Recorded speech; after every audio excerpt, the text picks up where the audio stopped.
You want to reach peak performance in football, but you don't really know how to get there. You've probably heard a million times that football is about train harder and doing cone drills. And yes, that's true. You need physical conditioning, you need technique, you need cone drills. But the players who truly reach their highest level, the ones who play like the game is slow, the ones who make football look effortless, they all have something in common. They understand peak performance not as one thing, but as a combination of interconnected systems that work together. Cristiano, Neymar, Messi, Haaland, they didn't just train harder, they trained smarter. They learned how to control their mind, their energy, their body, their emotions, and their instincts all at the same time. That's the real secret. And if you learn how to do it, even if you're not the most talented player on your team right now, you will improve faster than anyone else. Peak performance isn't a talent thing, it's a management thing. It's the art of controlling what other players ignore. So this isn't just for the naturally gifted, this is for players who want to take responsibility for their growth and finally unlock the level they know they're capable of. Because once you learn how to reach peak performance, every training session feels different, every touch feels lighter, every match feels slower, and everyone around you starts noticing. So first, before you even start thinking about improving your skills, you need awareness. You need a clear understanding of what peak performance actually requires. Football is physical, yes, but the game is controlled by your mind. And most players don't realize that their mind is the main reason they underperform. They show up to training tired, stressed, distracted, or emotionally drained and expect their technique to magically work. But the brain decides everything. Your first touch, your reaction speed, your confidence, your decision making, all of them depend on your mental state. If you want peak performance, you need to build a weekly system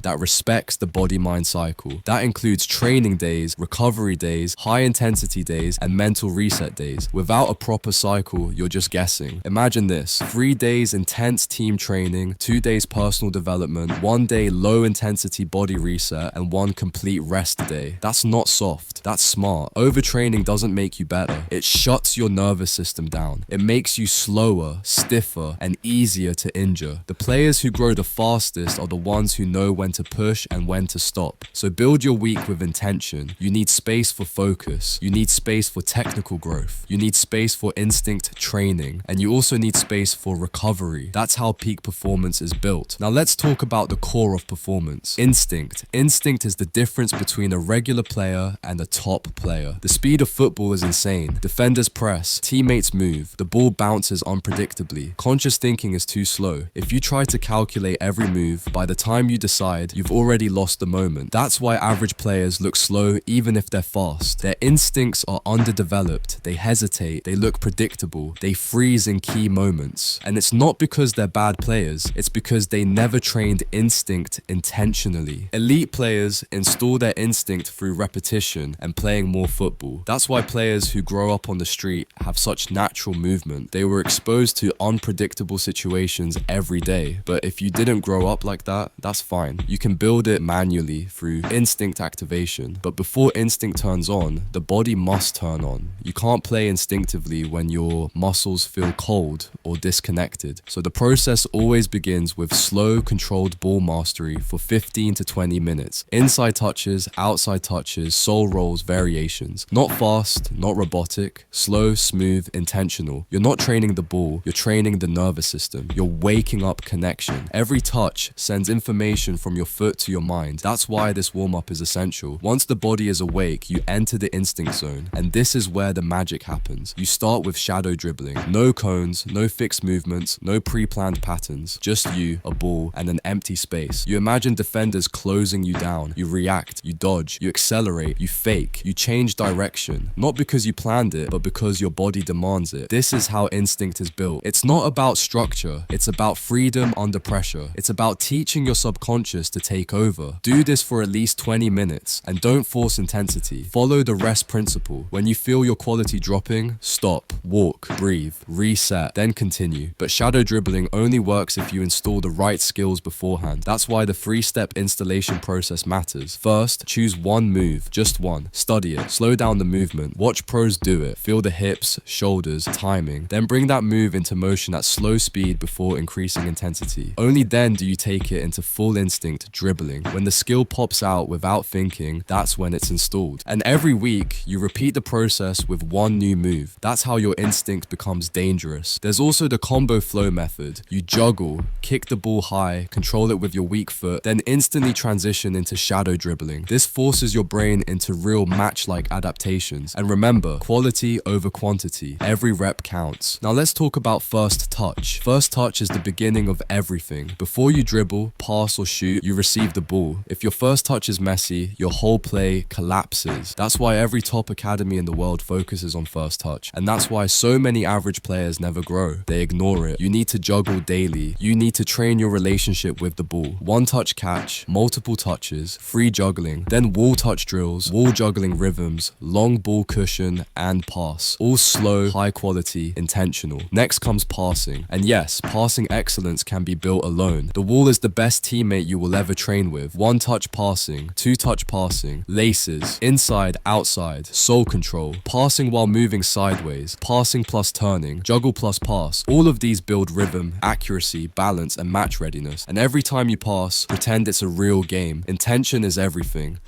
Then, finishing. Finishing is repetition.